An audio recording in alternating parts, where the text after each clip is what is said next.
अच्छा, आप लोगों ने कभी ऐसी स्टोरी नहीं सुनी होगी कि रात के टाइम तेज़ बारिश है और बहुत ही हॉरर वाक़या है। दोस्तों, मेरे साथ एंड तक रहिए कि आपके दरवाज़े पे नॉक हो रहा है, टक टक टक टक टक टक टक टक। आप सो रहे हो या शायद आप पुराने ज़माने में लोग किताबें ज़्यादा स्टडी करते थे ना, अब तो मोबाइल है। तो कोई एक जवान लड़का है और वो एक टीचर है और वो कह रहा है कि मैं स्टडी कर रहा था। देखो दोस्तों, ये एक रियल वाक़या है और ये बहुत पुराने ज़माने में स्वात में हुआ था। तो क्या हुआ कि वो कहता है कि मैं जैसे ही दरवाज़ा खोला ना, बहुत वो हो रहा था ना, वो हॉस्टल में रहता था।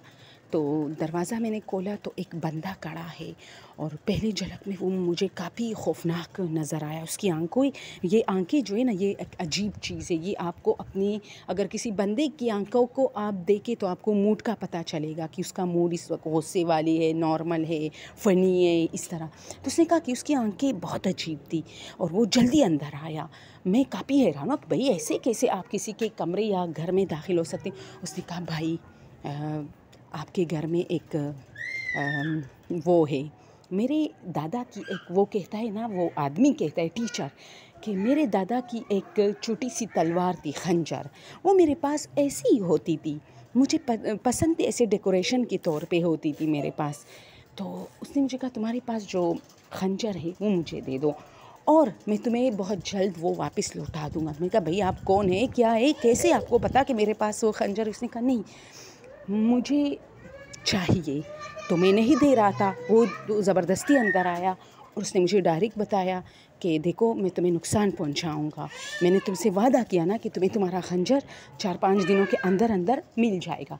तो उसने काफ़ी अब इस किस्से को बीच में छोड़े कि बहुत ज़्यादा उसने जो है फरियादी की, मिन्नती की, तब जाके मैंने उसको बोला कि ले लो। लेकिन क्यों, क्या आप इस तलवार से किसी का खून करते? उसने कहा हाँ, लेकिन उसमें तुम्हें नुकसान नहीं पहुंचेगा क्योंकि हम जिन्नात के कबीले से हैं और हमारे यहाँ झगड़ा है कबीले कबीलों का, यानी जिन्नातों का झगड़ा है। और मुझे आपका खंजर इसलिए चाहिए कि मैं, जाहिर सी बात है, मैं भी लड़ाई करूँगा, लेकिन मेरे पास कोई ढंग का नहीं है और मेरी नज़र आपकी खंजर पे है। ये मुझे बहुत ज़्यादा अच्छा लगता है और अगर मैं मर गया ना उस जंग में, तो उसने वो मैदान भी बताया, जिस ग्राउंड में उनका झगड़ा था ना, वो जगह बताया और उस जगह में एक ख़ास निशानी बताई कि वहाँ तुम्हारा खंजर पड़ा होगा, वहाँ से ले लेना। इसके ऊपर मैंने या तो कोई पत्थर रखा होगा या कोई मिट्टी डाली होगी, तुम वहाँ से ले लेना। तो और हाँ, वहाँ मैंने एक रेड कलर का कपड़ा भी बांधा होगा जिससे तुम्हें पता चलेगा कि यह मेरा खंजर है। तो उस आदमी ने कहा कि ठीक है। अब 4-5 दिन गुजर गए।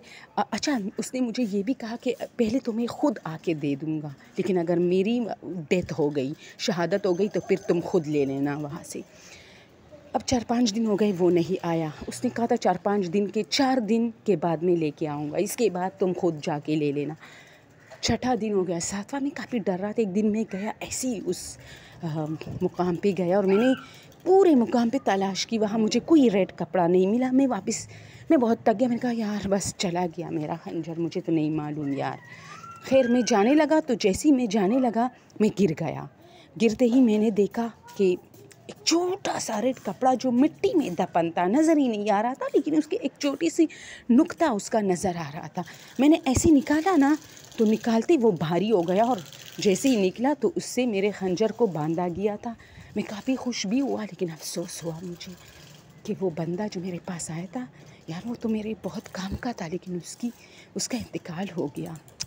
अफसोस मुझे हुआ और अपना खंजर उठा के फिर धो के मैं घर में वापस रखा और फिर उस खंजर से मैं बहुत डरता था।